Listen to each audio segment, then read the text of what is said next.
Hello friends, अभी जो speaker आप देख रहे हैं 10 वाट का स्पीकर है गाइस। आज का इंपॉर्टेंट टॉपिक है बेस बूस्ट अप के लिए। गाइस ये जो स्पीकर आप देख रहे हैं इसके अंदर अगर बेस नहीं होगा तो साउंड क्वालिटी अच्छी नहीं होगी। लेकिन आज जो बात करने वाले हैं एक छोटे से सर्किट पे। गाइस आपके पास एक फैन कैपेसिटर तो होता ही है, हमने ऑलरेडी भी बेस बूस्ट अप पे बहुत सारी वीडियो बनाई है। लेकिन ये जो वीडियो है ये सभी से यूनिक है।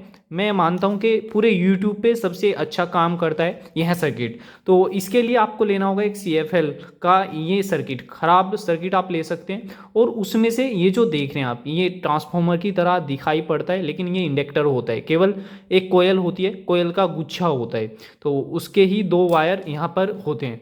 तो आप देख रहे हैं एक ये होता है और एक इस साइड होता है। इस कोई कोई में इस साइड भी होता है, यानी कि ये दोनों शॉर्ट ही होते हैं। केवल एक वायर होता है, उसे गोल गोल गोल गोल घुमाकर यहाँ पर कोर पर लपेटा जाता है। देन उसके बाद इसे इंडक्टर बना लिया जाता है। तो एक तो आपको ये चाहिए, दूसरा ये चाहिए। तो इन्हें आपको कनेक्शन कैसे करना है गाइस? कितना भी बड़ा स्पीकर आप ले सकते हैं, कोई डीजे का भी स्पीकर हो सकता है या फिर कोई छोटे बूफर का भी स्पीकर हो सकता है। अभी आप देख रहे हैं 4 ओम 10 वाट का ये स्पीकर है। इसके बेस को कैसे आप घर पर ही आसानी से इंक्रीज कर सकते हैं, ये बेस कैसे इंक्रीज होगा, इसकी वर्किंग प्रिंसिपल क्या है, उसका भी बारे में भी डिस्कस करने वाले हैं। तो सबसे पहले देख लेते हैं ये सर्किट आपको किस प्रकार से लगाना है। गाइस हम सब जानते हैं कि कोई भी ऑडियो सिग्नल या फिर कोई साउंड सिग्नल एनालॉग फॉर्म में होता है, यानी कि वो टाइम के साथ निरंतर चेंज होता है। जैसे ही आपकी वॉइस होगी उसका एम्पलीट्यूड भी इसी तरह से इंक्रीज डिक्रीज होता है। अगर आपके साउंड यहाँ पर इंक्रीज हुआ तो यहाँ पर ये ऊपर की तरफ जाता है, अगर डिक्रीज हुआ तो ये नीचे की तरफ फ्लो होता है। तो इस तरह से AC सिग्नल की तरह ये व्यवहार करता है। तो अभी जो कैपेसिटर आप देख रहे हैं ये फैन कैपेसिटर होता है। आप 2.5 का भी ले सकते हैं, 3 का भी ले सकते हैं। ये फैन कैपेसिटर आपको इन पैरेलल कनेक्शन में टर्मिनल में कनेक्ट कर देना है। इस तरह से ये आप देख रहे हैं, इस तरह से आपको ये पैरेलल कनेक्ट कर देना है गाइस सबसे पहले। तो इसका वर्किंग कैसे होगा ये आपको ध्यान से बताने वाले हैं। पिछली वीडियोस में बहुत सारे कमेंट्स आ रहे थे कि किस सर्किट के लिए कौन सा कैपेसिटर स्पीकर के लिए सेलेक्ट करना है। तो इसके अंदर ऐसा कुछ नहीं, आप कोई भी कैपेसिटर यूज कर सकते हैं फैन के लिए, जो फैन के लिए यूज़ होता है। और ये इंडक्टर, कोई भी इंडक्टर आप यूज़ कर सकते हैं। तो सिंपल 2 लेग्स होती है इंडक्टर के अंदर। अभी इसका टूटा हुआ है 1 2।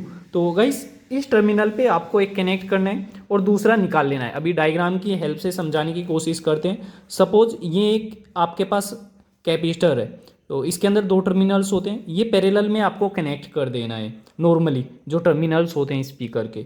और उसके बाद जो इंडक्टर होता है, ये इंडक्टर है, इसके अंदर 2 टर्मिनल्स होते हैं, तो ये इंडक्टर इस तरफ आपको कनेक्ट कर देना है। अभी जो ऑडियो सिग्नल आपको देना है, यानी कि कोई भी आपका एम्पलीफायर है उससे जो 2 वायर आ रही होगी, एक यहाँ पर कनेक्ट कर देनी है और जो दूसरी वायर होगी आपको इस तरफ कनेक्ट कर देनी है। अब इसका फ़ायदा समझने की कोशिश करते हैं। देखिएगा इस ये जो इंडक्टर होता है, ये इंडक्टर होता है एक तांबे का वायर, ये इस तरह से लिपट कर दूसरी तरफ आ जाता है। नॉर्मली एक वायर होता है।